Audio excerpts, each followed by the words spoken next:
Goed, so die volgende gedig waarna ons kyk is Hans Wors. In sekere gedigte of sekere bundels word daar ook geskryf die Hans Wors in plaas van net Hans Wors. Oor selfsugtelike bochel en kromheid het hulle hom gekoggel, en bitterder was hul venyn as sy vergroeide ruggraatpyn. Tussen die diere in die hoek het hy die eensaamheid gesoek, met klere wat gedurig gaar is, wat doen die vent met sy salaris? Hy het maandeliks by die poskantoor 'n brief gepos of een gelees, by die dierekratte oor en oor. Sou daar tog eers iemand wees? En daar 'n ewige reuk van drank. Nie eens sou huil as hy bedank, maar waar hy in die sirkustent aapagtig teen die firmament, hoog teen die takelwerk ontklouter, die dood uittart en klein kabouter, sy duiwelstreke uithaal onder, dat almal skater van die wonder, is hy, hoeseer verag verlate, nog deur die baas beskou as bate. Toe het 'n brief gekom eendag. Hy het oor die bed gebuk verblind, terwyl die boggelrug vroukie sag sterwend fluister, dankie my kind. Goed, dan kyk ons na die agtergrond van die gedig. In die agtergrond van die gedig gebruik die digter 'n figuur van die Hans Wors om die ironiese situasie van die mens wat swaar kry en liggaamlike gebreke het uit te beeld. Hierdie is 'n verhalende gedig wat die storie van 'n Hans Wors met 'n boggelrug vertel. In die verlede is mense met gebreke as Hans Worse in sirkus gebruik. Hulle is betaal vir hulle dienste, maar die spottery het diep emosionele skade veroorsaak. Hierdie mense het wel gewoonlik geen opsie gehad nie, omdat hulle deur die gemeenskap verstoot is. Die Hans Wors in hierdie gedig laat mense lag, tog ervaar hy vernedering en droefheid en huil hy agter die skerms. So in the poem, the poet uses the figure of a clown to portray the ironic situation of the person who suffers and has physical defects. In this narrative poem, the poet tells a story of a clown that has a hunched back. In the past, people with bodily defects were used as clowns in circuses. These people were paid for their services, but the mockery caused them deep emotional damage. These people usually had no option because they were ostracized by the communities. Although the clown in this poem makes the people laugh, he is experiencing great humiliation and sadness, and he cries behind the scenes. Die titel van die gedig, die titel verwys na 'n persoon wat as 'n Hans Wors, harlekyn of nar optree by 'n sirkus. Maak asseblief seker dat jy die ander terminologie of die sinonieme vir Hans Wors ken. So in the title, it refers to a person who performs as a clown, a jester, or a harlequin at a circus. Please make sure that you know the Afrikaans synonyms for Hans Wors. Some more about the title, meer oor die titel. As 'n mens die titel lees, dink 'n mens die gedig gaan snaaks of komies wees, maar eintlik is dit 'n baie treurige gedig. Die funksie van 'n Hans Wors is om mense te laat lag. Hans Worse is grapjasse, maar gewoonlik ook figure wat mense jammer kry. In die gedig is dit juis wat gebeur. Die Hans Wors laat die mense lag, maar hy het eintlik 'n baie hartseer lewe. Die gebruik van die woord die in die titel verwys na 'n spesifieke Hans Wors. So when one reads the title, one thinks that the poem is going to be funny or it's going to be comical but it is actually a sorrowful poem. The function of a clown is to make people laugh. Clowns are jokers, but usually also figures that one feels sorry for. In the poem, this is exactly what happens. The clown makes people laugh, but he is actually experiencing a very sad life. The use of the word die or the in the title refers to a specific clown. Please remember, as mentioned earlier, there are different variants of the poem. One where the title is Die Hans Wors, and another one where the title is only Hans Wors. The content is basically exactly the same. There is another anomaly that we will be looking at later as well that is very important that you know what to do if you get this in the exam. Sintuiglike waarnemings, die Hans Wors en sy omstandighede word visueel aan ons beskryf, so the Hans Wors and his circumstances are described to us visually.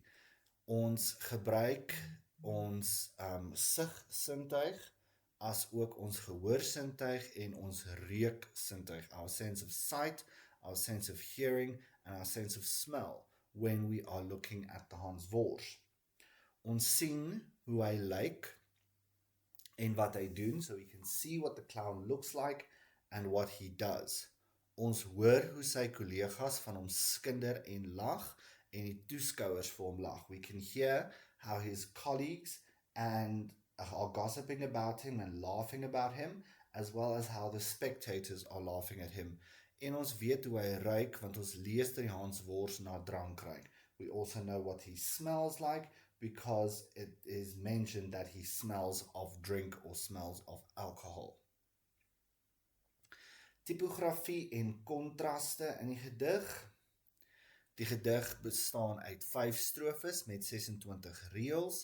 Die gedig is verdeel in 4 kwatryne en 1 strofe met 10 reëls. Remember, 4 kwatryne means 4 stanzas with 4 lines. 4 strofes met 4 reëls. Daar is 'n sterk kontras tussen Hans Wors se werk om mense te vermaak en sy lewe eensaam en hartseer. Die mense is gespot, emosionele pyn teenoor Hans Wors se boggelrug of ruggraatpyn, fisiese pyn. Die misvormdheid, sy boggelrug teenoor sy behendigheid of radsheid, talente en vermoë in die sirkustent. Die diere aanvaar hom, maar die mense nie, en hy word gehaat en vermy deur sy kollegas, maar die bestuur sien hom as 'n aanwins. So the poem contains 5 stanzas with 26 lines in total. The poem is divided into 4 quatrains, as mentioned earlier. That means 4 stanzas with 4 lines, and then 1 stanza with 10 lines. There is strong contrast between the clown's work, how he entertains people, and his life, which is lonely and sad. The people's mockery, which causes emotional pain, versus the clown's hunchback or backbone pain, as mentioned in the poem, which is physical pain. His deformity, the hunchback, versus his dexterity or agility, talent and ability that he portrays in the circus tent. Also contrasting is the fact that the animals accept him, but the people do not, and the fact that he is hated and avoided by his colleagues, but management sees him as an asset. Die rym en leesteken gebruik, rhyme and punctuation use. Strofe 1 en 2 bevat paarrym AABB, strofe 3 en 5 bevat kruisrym CD. Belangrike sake wat uitgehef word deur die gebruik van die dubbelpunt, ellips, kommas en direkte rede, en die direkte rede word dan ook gebruik om variasie in die gedig te bring. So stanza 1, 2 and 4 contains pair rhyme, AABB. Stanzas 3 and 5 contains cross rhyme, CD. Important matters in the poem are highlighted by the use of the colon, ellipses, commas, and direct speech. The direct speech is also used to bring variance or a variety to the poem. Die stemming van die gedig, die stemming is swaarmoedig, somber, bedruk, melankolies. Woorde wat dit uitbeeld is bitterder, eensaamheid, huil en sterwend. So the mood is very heavy, somber, oppressive and melancholy. In the poem, words that depict this are bitterder, more bitter, eensaamheid, loneliness, huil, cry, dying, sterwend. Die tema van die gedig, the theme of the poem. Die ongelukkigheid van 'n mens met gebreke of 'n mens wat misvorm is, as gevolg van die onmenslike en onsensitiwiteit van die mense om hom. Die lyding van mense met gebreke en vooroordeel teenoor mense met gebreke. The unhappiness of a person with defects or a person with malformalities as a result of the inhumanity and insensitivity about the people around them, the suffering of people with defects, and then the prejudice against people with defects. Die boodskappe: 'n mens moenie 'n persoon op sy uiterlike oordeel nie. 'n mens reageer verskillend wanneer daar met hulle gespot word. Wees sensitief vir die gebreke van ander mense. Ons weet nie wat in ander mense se lewens aangaan nie. Moenie neerkyk op mense wat anders is nie. Onthou dat mense met gebreke dieselfde emosies en swaar kry het as ander. The messages of the poem: one should not judge a person by his outward appearance. People react differently when they are mocked. Be sensitive to people with defects. Or be sensitive to the defects of other people. We do not know what others are going through in their lives. We should not look down on people who are different, and we should remember that people with defects have the same emotions and suffering as others. Dan beweeg ons oor na strofe 1. Oor sy afsigtelike bochel en kromheid het hul hom gekoggel, en bitterder was hul venyn as sy vergroeide ruggraatpyn. Please note that throughout the poem you will see the letters that are in color and shadowed. These are either alliteration or assonance, whole frame, sometimes repeated words, and so on.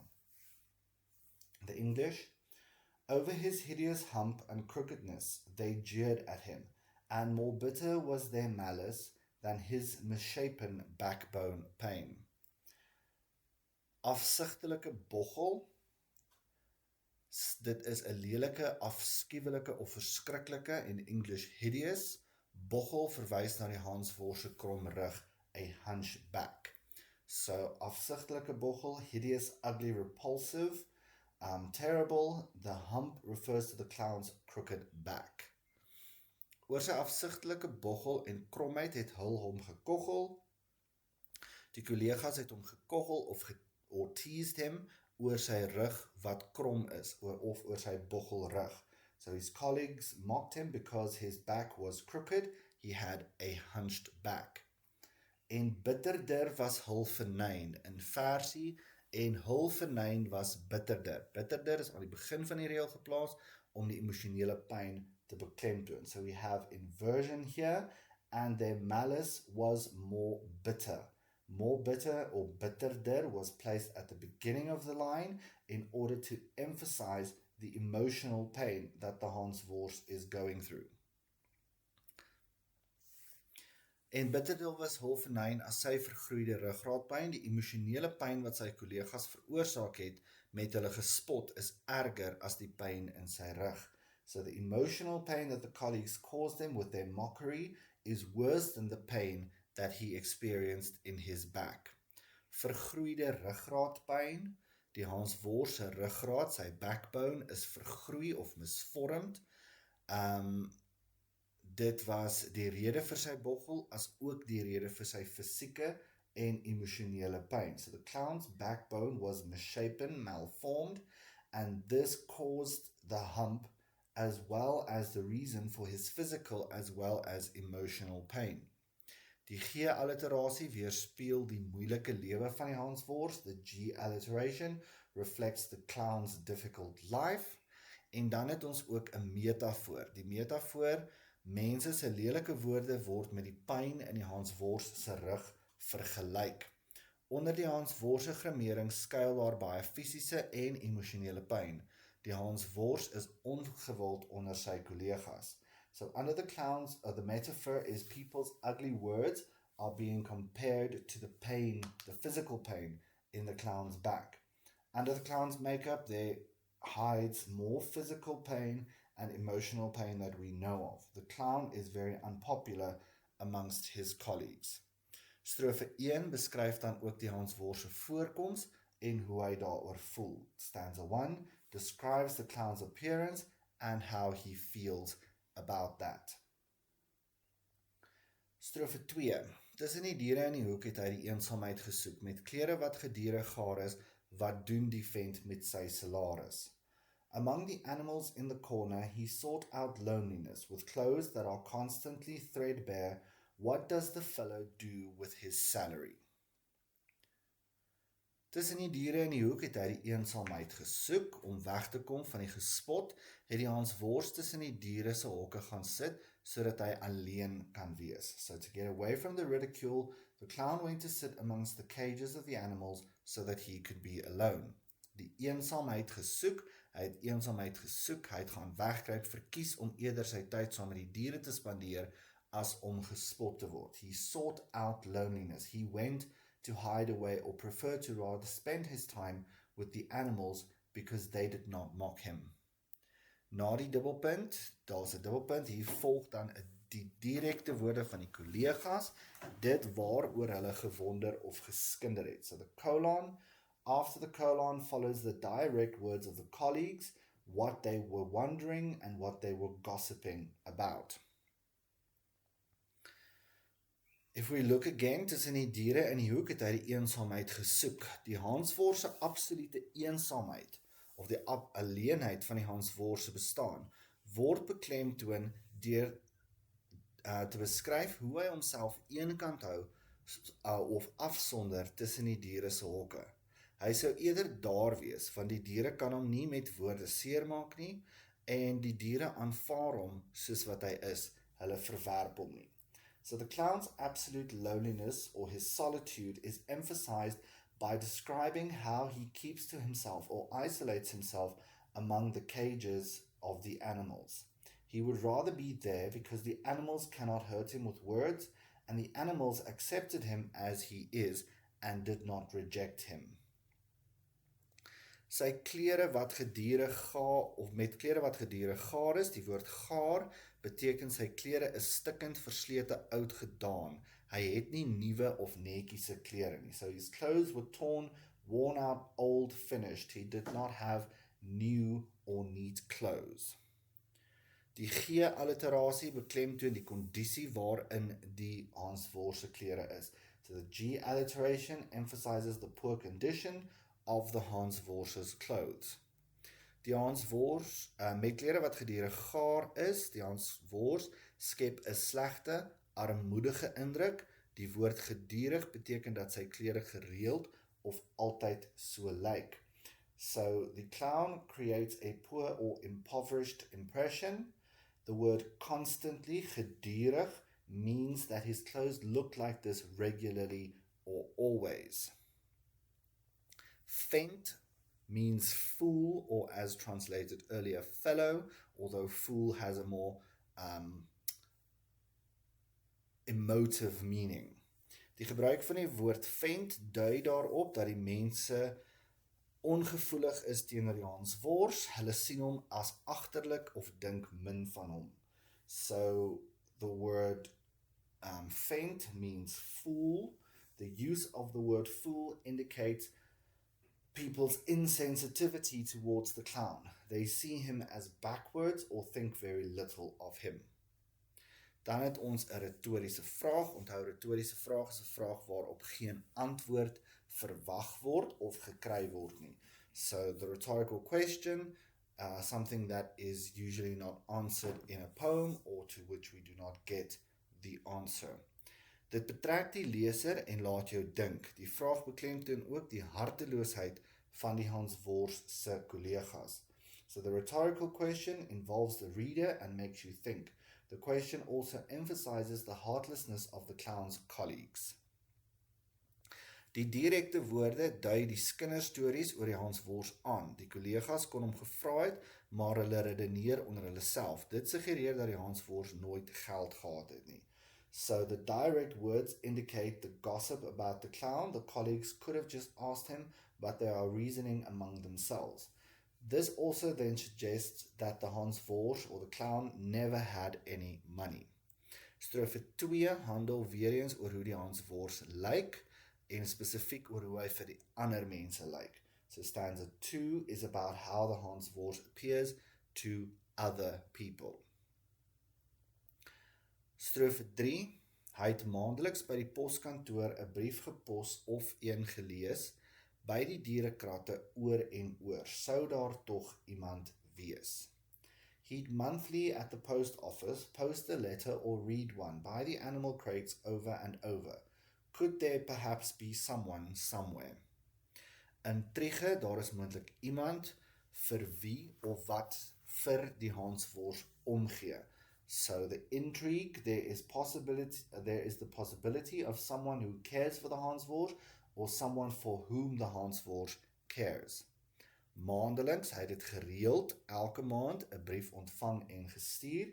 He regularly, every month, received this letter or sent one. Hy't should have been hy het, die elisie is gedoen ter wille van ritme of vir 'n bepaalde effek. He'd should have been he would, he did. The elision is done for the sake of rhythm or a particular effect.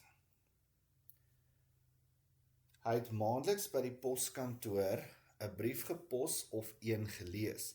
Hierdie is al 'n roetine wat die Hansworst in sy lewe het. Die woorde suggereer dat hy kommunikasie het met iemand buite die sirkus. So this is the only routine in the clown's life at this point. These words suggest that he had communication with someone outside of the circus.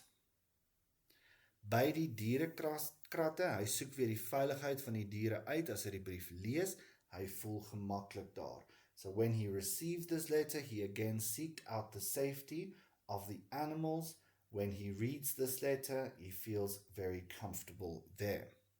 Oor en oor, die woorde oor en oor beklemtoon dat die briewe wat hy ontvang vir hom belangrik is of betekenis het. Hy lees dit meer as een keer. So the words over and over emphasize that the letters he receives are important to him or meaningful to him because he reads them more than once. Sou daar tog eers iemand wees? Ons het weer eens hierso 'n retoriese vraag, sy absolute eensaamheid en of daar iemand is wat vir hom omgee word hier beklemtoon. So we have a rhetorical question again. This one talks to his absolute loneliness and whether there could be someone who cares for him, and it is emphasized through this question. Sou daar tog eers iemand wees? Die briewe wat die Hansworst lees, laat die kollegas wonder of hy iemand het wat vir hom omgee. Hulle verbasing word ook hier uitgelig. Hulle kan nie dink dat daar iemand is wat vir hom omgee nie, omdat hulle nie vir hom omgee nie. Hulle is sinies. Die kollegas wonder ook wie die persoon is wat met die Hansworst kommunikeer. So the letters that the clown receives make the colleagues wonder whether he has someone who cares for him. Their astonishment is highlighted here. They cannot imagine that there is anyone who cares about him because they themselves do not care about him. They are being cynical. The colleagues also wonder who the person is who communicates with the clown. Strofe 1 tot 3 verwys na die mense wat saam met die Hansworst werk en die mense verwag dat hulle hom respekteer en ondersteun, maar hulle verag hom of gee nie om oor hom nie. So stanza 1 to 3 refers to the people who work with the clown, and one would have expected them to respect and support him, but they despise him, they do not care about him. Na die woord oor en oor het ons weer eens 'n dubbelpunt, hier weer volg die direkte woorde van die kollegas, dit waaroor hulle gewonder of geskinder het. So the colon again, that follows, or after the colon, what follows are the direct words of the colleagues and what they are wondering or gossiping about. Goed, nou kom ons by 'n belangrike punt. Let op die volgende. Sommige weergawes van die gedig verskil in reël 13. Van die weergawes gebruik die woord van en ander gebruik die woord en. Lees jou gedig. As dit sê reuk en drank, beteken dit hy stink na sweet, hy is vuil en hy ruik na drank of hy drink baie. As dit sê reuk van drank, beteken dit hy ruik na drank omdat hy baie drink. So die verskil kom in by en beteken hy stink, sweet, vuil en hy drink baie. Reuk van drank fokus net op die drank, nie op sy persoonlike higiëne nie. So note the following, as mentioned earlier, this is the anomaly that we see in some versions of the poem. So some versions of the poem differ in line 13. Some versions use the word fun, of, and others use the word en and. Read your poem in the exam. If it says reuk en drank, it means he stinks of sweat, he is dirty, and also smells of drink or that he drinks a lot. If it says reuk van drank, it means he smells because of the drinking or because of the fact that he drinks a lot. So the en, we are focusing on how smelly he is, hygiene, poor hygiene, as well as the alcohol, where if we say fun, then we are only talking about the alcohol. So please be very careful about that in the exams. So we are moving on to stanza 4. En daardie ewige reuk en drank, nie een sou huil as hy bedank, maar waar hy in die sirkus tent aapagtig teen die firmament, hoog teen die takelwerk kon klouter. And that perpetual smell and drink, not one would cry if he resigned, but where in the circus tent, like an ape against the firmament, high up against the rigging, he could clamber. So, die ewige reuk en drank is op die vorige skyfie verduidelik. In hierdie gedig het ons wel die en, so die verduideliking word hier gegee. Die Hanswors word hier verder gekritiseer. Hy ruik nie lekker nie, hy stink of hy ruik na drank. Dit suggereer dat die Hanswors baie of ewige, of die woord ewige bedoel baie, gedrink het en om sy emosionele pyn te vergeet. Die woord ewige suggereer dat dit baie gebeur het, dit was konstant. So the clown is further criticized here. He does not just smell nice, he stinks, he smells of alcohol. Please refer back to the previous slide for more clarity. The line suggests that the clown often perpetually drank to forget about his emotional pain. The word ewige, perpetual, suggests that this happened frequently or this happened constantly. Die woord en aan die begin suggereer dat die spreker aangaan om goed te noem wat die Hanswors ongewild maak. So the word en at the beginning of the line suggests that the speaker continues naming things that make the Hanswors unpopular. Na die dubbelpunt volg daar 'n verduideliking. Niemand gaan die Hanswors mis as hy bedank nie. So after the colon follows the explanation. Nobody would miss the clown if he resigned. So because of all the other things, the fact that he's wearing tattered clothing, the fact that he is continuously reading letters that no one knows about, the fact that he is smelly and stinks of alcohol, all of these things are things that would make the colleagues not miss him if he would resign. Nie een sou huil as hy bedank. Nie een van die Hanswors se kollegas sou sleg voel as hy bedank het nie. Hulle wens eintlik dat hy wou bedank. Nie een suggereer dat hy geen vriende onder sy kollegas het nie. Niemand sou hom mis nie. So not one of the clown's colleagues would feel bad if he resigned. They actually wished that he would resign. No one, nie een, suggests that he has no friends amongst his colleagues and that no one would miss him. This indicates a turning point. The word maar is the turning point.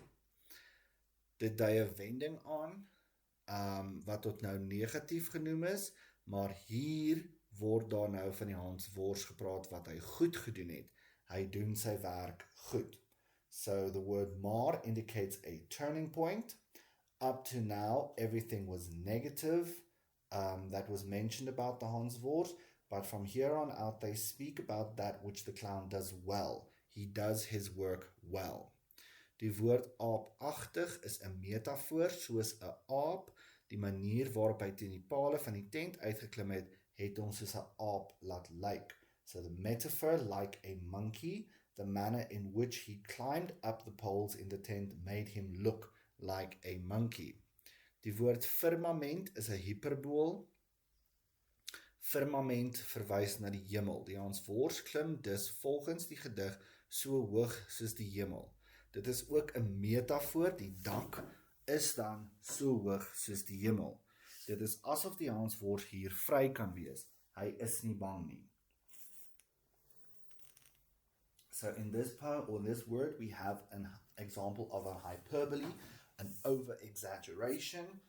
Firmament refers to the heavens. In other words, the clown is therefore climbing up to the heavens, according to the poem, as high as the heavens. This is also a metaphor because the roof of the tent is compared to being the height of heaven. It is as if the clown can be free when he is up there. He is no longer afraid. Opagtig teen die firmament, ten spyte van die Hanswoord se misvormde liggaam, klim hy steeds soos of so rad soos 'n aap teen die maste en toue, die firmament van die tent uit. So despite the clown's deformed body, he still climbs nimbly as a monkey up the masts and the ropes, the firmament of the tent. Die K en die T alliterasie, hierdie woorde word uitgehef en in reël 18 ook. So the K and the T alliteration emphasizes those words, and then those in line 18, which we will look at now as well.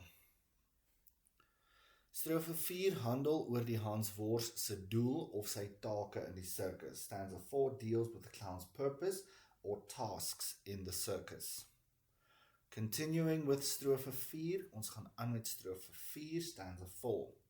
Die dood uittart en klein kabouter sy duiwelstreke uithaal onder dat almal skater van die wonder, is hy hoeseer verag verlate, nog deur die baas beskou as bate.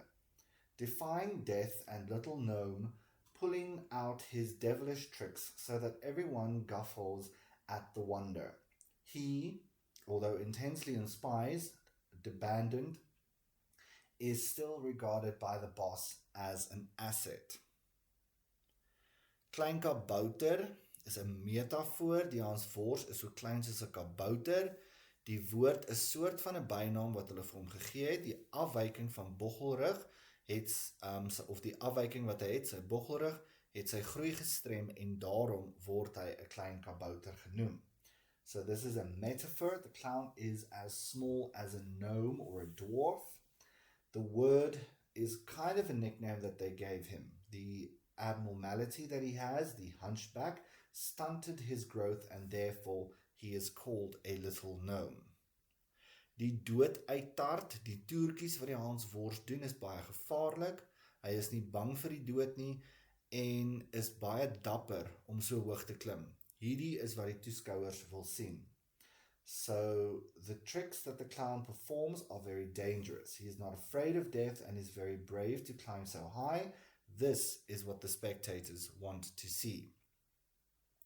Sy duiwelstreke uithaal. Duiwelstreke, devilry, impliseer dat sy optrede ongelooflik is vir die gewone mens. Dit kan ook verwys daarna dat daar iets boos is omtrent hom, that he made a deal with the devil, of hy het stoute goed gedoen in die circus tent. He was mischievous. So, duiwelstreke refers to devilish tricks or devilry. This implies that the performance is unbelievable to the ordinary person. It can also refer to there being something evil about him, that he has made a deal with the devil, or that he did very naughty things in the circus tent, that he was being mischievous. Onder, hy is nou terug op die grond in die arena, waar hy sy toertjies en duiwelstreke of mannewalis uithaal. So he's now back on the ground in the arena, where he pulls out his stunts and devilish tricks. The spectators find him entertaining and laugh heartily at what the clown does. Dat almal skater van die wonder, die toeskouers vind hom vermaaklik en lag lekker luidkeels vir wat die Hanswoord aanvang. So the spectators, as mentioned earlier, is finding him very entertaining and laughing heartily at that which the clown does. Die woord wonder, sy toertjies is soos 'n wonderwerk, of hulle wonder hoe hy hierdie toertjies kon doen. So the word wonder, his tricks are like a miracle to them, or they are wondering how he could be doing all of these tricks.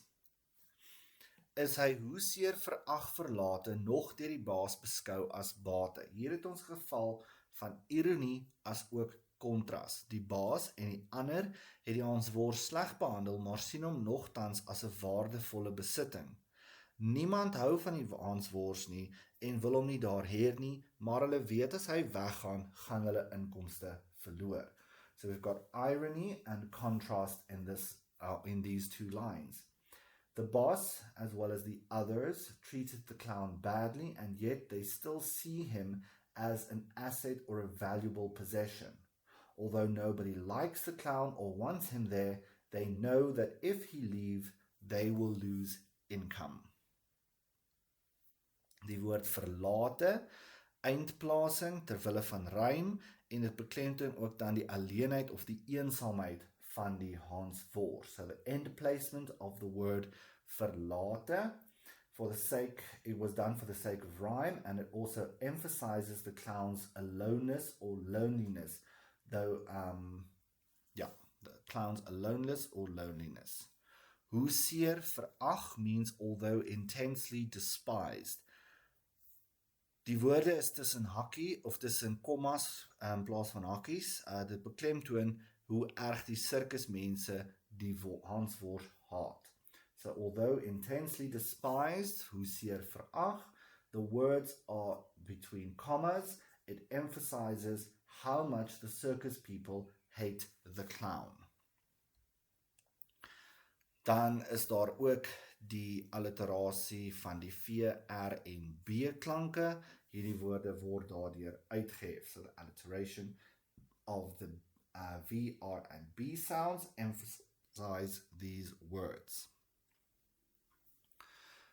Toe het 'n brief gekom eendag. Hy het oor die bed gebuk verblind, terwyl 'n boggelrig vroutjie sag sterwend fluister, "Dankie, my kind." Then one day a letter arrived. Bent over the bed, he was blinded, while a little hunched-back woman softly dying whispered, "Thank you, my child." Die woord toe dui aan dat daar tyd verloop het. Eendag sê ook vir ons dat die brief onverwags was. The word then indicates that time has passed, and the words one day also implies that the letter received was unexpected. Die intrige word voltooi, die klimaks van die gedig is hier. In die strofe is daar ook 'n wending of 'n verandering. So the intrigue is completed here. We've got the climax of our story in this stanza. There is also a turning point or change. Where we were in the circus tent most of the time, now we are outside of the circus tent in the room of the little woman. So waar ons die hele tyd in die circus tent was, is ons nou in die kamer van die klein boggelrig vroutjie. Toe het 'n brief gekom eendag. In versie, die woord eendag word laaste geplaas terwille van rym en om te beklemtoon dat die brief skielik of onverwags opgedaag het. So the inversion, the word one day was placed at the end of the line for the sake of rhyme, as well as to emphasize that this letter appeared suddenly or unexpectedly. Die ellips, daar is 3 doele vir die ellips. Dit dui aan dat iets belangriks in hierdie brief staan, anders as dit wat maandeliks gelees word. Dit laat die leser wonder wat in die brief staan, en dit dui ook daarop dat die hanswors dadelik op die inhoud gereageer het. So the ellipse has 3 purposes. It indicates that something important is stated in the letter, different from that which he reads monthly. It also makes the reader wonder what was written in the letter, and it indicates that the clown immediately reacted to the content of the letter. Hy het oor die bed gebuk verblind. Die toneel verskuif dan van die sirkustent na 'n kamer. Die hanswors is verblind deur sy trane, hy huil. Hy voel baie liefde of deernis vir die persoon, vermoedelik sy ma, en die woord verblind is tussen kommas om die woord te beklemtoon. So, the scene now shifts from the circus tent to a room. The clown is blinded by his tears, he is crying. He feels a great love or compassion for the person, presumably his mother. The word blinded is also placed in between commas to emphasize this word. Boggelrig vroukie, die vroukie, moontlik sy ma, het ook 'n boggelrig of is ook misvormd of dit kan wys dat sy krom is van ouderdom. Die verkleining beklemtoon dat sy fisiek klein is soos die hanswors. Die verkleining skep dan ook atmosfeer of simpatie. So the woman or the little woman, probably his mother, also has a hunched back or is also deformed, or it could show that she is bent with age. The diminutive emphasizes that she is physically small, like the clown. The diminutive also creates an atmosphere of sympathy. Die woord sag en fluister in reël 26 is sinonieme. Die vroukie praat nie hard nie, dit dui op haar swakheid soos sy sterf. So softly and whispered in line 26 are synonyms with each other. The little woman does not speak loudly, and this indicates her weakness as she is busy dying. Sterwend fluister, dankie my kind. Die briewe wat hy ontvang was van sy ma af. Die laaste brief het moontlik gesê dat sy besig is om te sterf en daarom het hy na haar toe gegaan.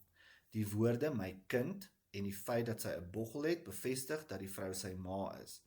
Die ellips dui ook aan dat sy dankie sê dat hy haar finansiëel ondersteun het deur die jare. Sy salaris is dus maandeliks na sy ma gestuur om haar te onderhou of te versorg. So the words my child, as well as the fact that she has a hunched back, confirms that this woman could possibly be his mother. The ellipse also indicates that she says thank you for him that was supporting her financially throughout the years. His salary, that which the colleagues were guessing about, had then been sent to his mother monthly to maintain her or to care for her. As ons kyk na die slotstrofe, die retoriese vrae word in die slotstrofe beantwoord. Die hanswors het homself verwaarloos om sy ma te versorg, ten spyte van die gespot wat hy moes verduur. Die hanswors was 'n sagte mens omdat hy vir sy ma gesorg het. Sy kollegas het wel nooit hierdie kant gesien nie, omdat hulle net van hom geskinder het en nie gevra het wat hy maandeliks met sy salaris doen nie, of hom leer ken het nie. So in the final stanza, the rhetorical questions are answered. The clown neglected himself in order to care for his mother, despite the mockery that he had to endure. The clown was also a very gentle person because he cared for his mother. His colleagues, however, never got to see the side of him because they only decided to gossip about him and not asked him what he did with his monthly salary, or asked basically to get to know him. Ons het ook ironie in die slotstrofe. Hierdie hanswors wat so baie vir sy ma omgegee het of vir ander versorg het, het geen liefde of omgee of aanvaarding van die ander ontvang nie. Die hanswors moes homself verneder, mense laat lag om vir die mense te sorg vir wie hy omgee ten spyte van homself. So the irony in this part, the clown who cared so much for his mother or cared for others received no love, no care, and no acceptance from the people he worked with. The clown also had to humiliate himself or make people laugh at him in order to care for other people, despite himself. Sympathie in die laaste strofe. Die leser het sympathie vir die hanswors, omdat hy 'n wanaangepaste, misvormde figuurtjie is, al is sy gedrag, voorkoms, drankmisbruik en antisosiale gedrag vir sy kollegas afstootlik. Ons voel ook jammer vir hom, omdat sy moeder in die laaste strofe verloor het, wat beteken dat hy nou niemand oor het wat vir hom lief is nie.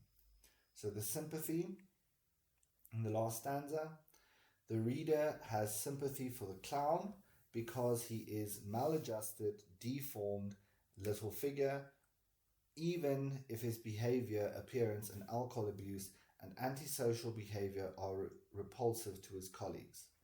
We are also feeling sorry for him because he loses his mother in the last stanza, which means that he now has no one who loves him or cares for him. En daarmee is dit die einde van die Hans Wors. Sou daar nog iets wees wat julle nodig het, weet julle waar om my te kry.